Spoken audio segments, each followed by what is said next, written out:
أعوذ بالله من الشيطان الرجيم بسم الله الرحمن الرحيم لا يكلف الله نفسا إلا وسعها لها ما كسبت وعليها ما اكتسبت ربنا لا تؤاخذنا إن نسينا أو أخطأنا ربنا ولا تحمل علينا إسرا كما حملته على الذين من قبلنا ربنا ولا تحملنا ما لا طاقة لنا به واعف عنا واغفر لنا وارحمنا أنت مولانا فانصرنا على القوم الكافرين.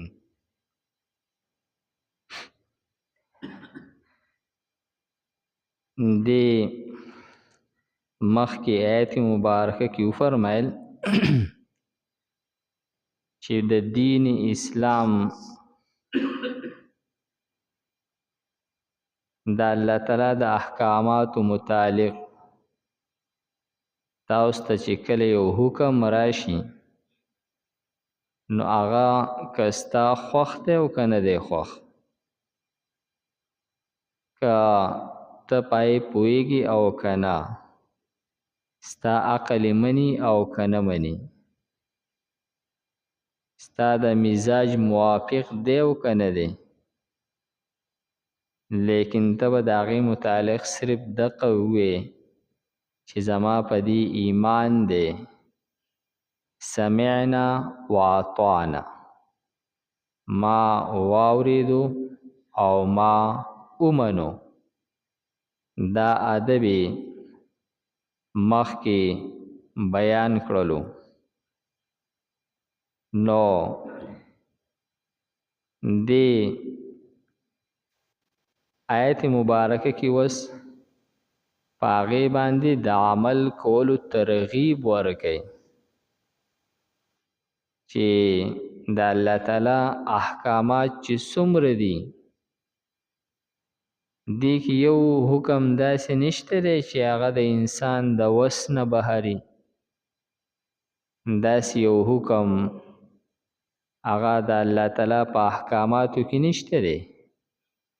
بلکې دین اسلام خو بعینه د انسان فطرت او مزاج دی او په دین باندې عمل کول آسان دي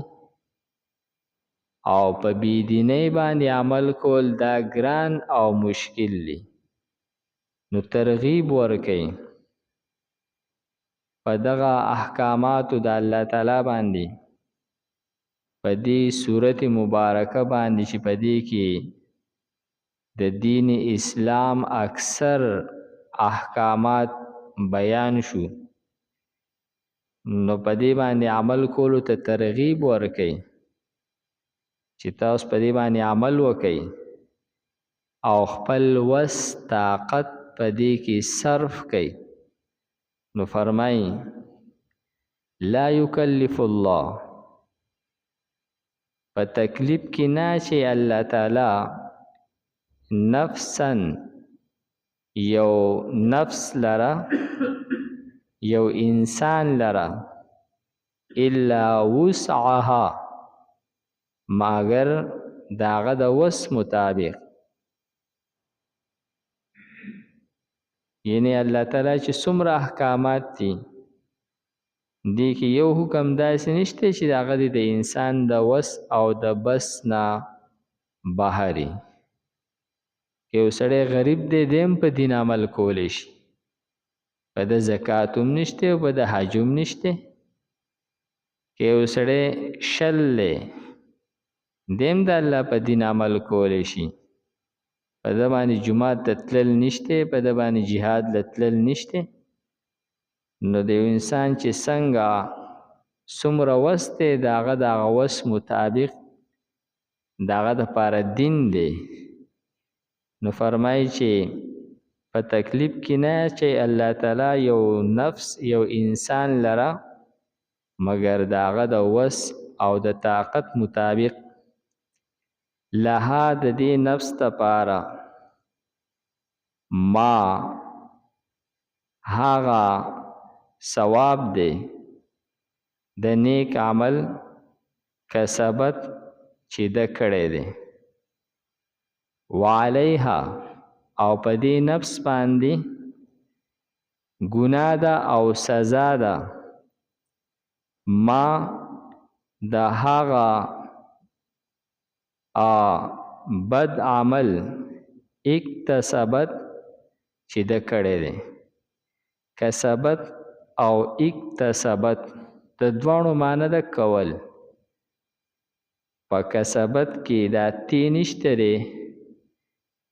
دا کسبت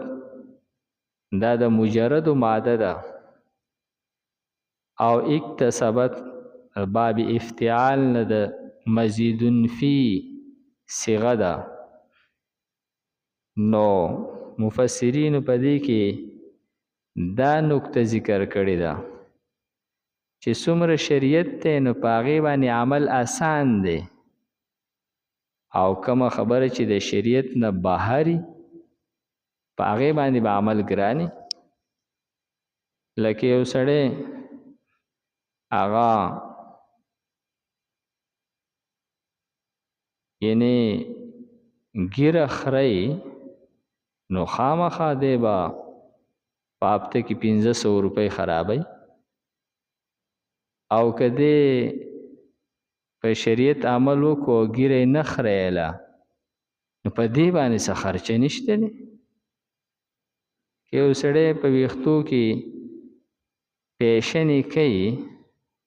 نو هر هفته به د هغې خرچه برداشت کوي او که یو سړی پیشن نه کوي د پوره کال د ویښتو خرچه په د باندې هیڅ نشته دی نو که یو سړی ګناه کوي نو دی به یو لوی ټینشن اخیستی د خلکو نه به پټیږي یو پټ ځای به ګوري شل بانې به جوړی نو ده به ځان په یو لوی مشقت او په لوی مصیبت کې اچولی او که دی نیکی کوي نو د هغې نه څه خرچه شته دی نه په هغې کې څه مشقت شته دی که دی ذکر کوي که روان دی که ناست دی اودس شتی که نشتی نو د هغې څه مشقت نشته دی که دی لمونځ کوي د مانځه باندې څه خرچه نشته دی که تلاوت کوي په تلاوت څه خرچه نشته دی نو فرمایي چې د کسبت او اکتسبت کې معنی د دواړو دقه ده کول لیکن د نیکۍ سره کسبت ویلی دی